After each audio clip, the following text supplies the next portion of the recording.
2 రోజుల్లో lorry driver ధ్వజస్తంభం మానులను తిరుమలలోని అలిపిరి ఘాట్ రోడ్డుకు తీసుకుని వచ్చాడు.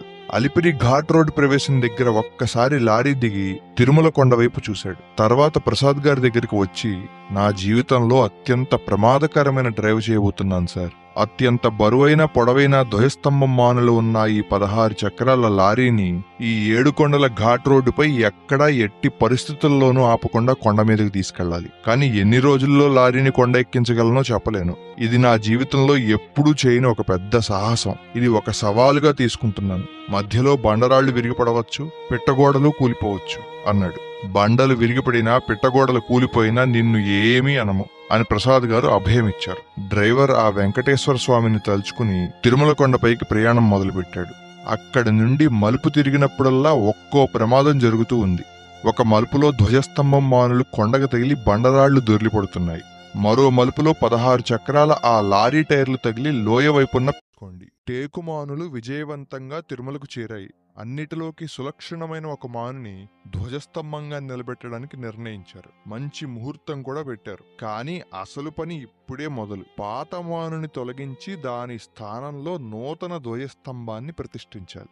ఆలయం ముందు కేవలం ధ్వజస్తంభం మాత్రమే పట్టేంత రంధ్రం ఉండి చుట్టూరా ఒక ముఖమండపం ఉంది. పురాతన రాజుల కాలం నాటి గొప్ప చరిత్ర కలిగిన ఆ మండపాన్ని తొలగించడం ప్రసాద్ గారికి ఇష్టం లేదు. అలాగని భారీ క్రేన్తో ధ్వజస్తంభం లోపల నిలబడదాం అంటే దానికోసం మహాద్వారం మండపం మొత్తం తొలగించాలి. ఇవేవీ కాకుండా మరో మార్గం లేదా? ప్రసాద్ గారికి ఏమీ పాలుపోలేదు.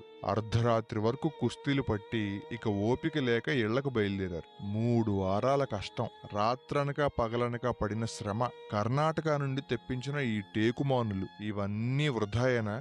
ఏం చెయ్యాలి? ప్రసాద్ గారి తల నిండా ప్రశ్నలే. కానీ హృదయంలో శ్రీనివాసునిపై నమ్మకం, భక్తి అలాగే ఉన్నాయి. ఆయనే ఏదో ఒకటి చేస్తాళ్లే అనుకున్నారు. తరువాత రోజు ఉదయమే తిరిగి చర్చలు మొదలయ్యాయి. ఒక అధికారి అకస్మాత్తుగా ఒక గొప్ప ఉపాయం చెప్పారు. మానుని మహాద్వారంలోంచి మోసుకొచ్చేటప్పుడే దాని తలభాగం వీలైనంత ఎత్తుకు లేపి ఉంచుతూ మొదలు భాగం నేల మీదకే ఉంచుతూ ఒక మంచి యాంగిల్లో తీసుకొద్దాం. అది సరిగ్గా మంటపం దగ్గరికి వచ్చేసరికి రంధ్రంలోంచి పైకి దోపుదాం అని చెప్పాడు. అద్భుతం, గొప్ప ఉపాయం. ఆ శ్రీనివాసుడే స్ఫురింపజేశాడు అనుకున్నారు అందరూ. మరోవైపు ధ్వజస్తంభం పునాది కింద నిధి ఉందని ఆలయ అర్చకులు, భక్తుల నుంచి తీవ్రమైన వదంతులు వ్యాపించాయి. ఈ నిధి కోసం తవ్వకాలు జరిపితే ఏం దొరుకుతుంది? అధికారులు, భక్తులతో కూడిన కమిటీ ఆధ్వర్యంలో పునాదిని తవ్వకాలు జరిపారు. కొద్దిపాటి బంగారం, వెండి ఆభరణాలు తప్ప అంచనా వేసిన పెద్ద నిధి ఏమీ దొరకలేదు. పెద్ద నిధిని ఆశించిన వారికి నిరాశ ఎదురైంది. కానీ ఆ తవ్వకాల్లో అసలు తత్వం అర్థమైంది. స్వామివారికి కావాల్సింది డబ్బు కాదు, భక్తుల నిస్వార్థమైన శ్రమ, భక్తి, చేసే పని మీద ఏకాగ్రత అని నిరూపితమైంది. ముహూర్తం రోజు రానే వచ్చింది. గోవింద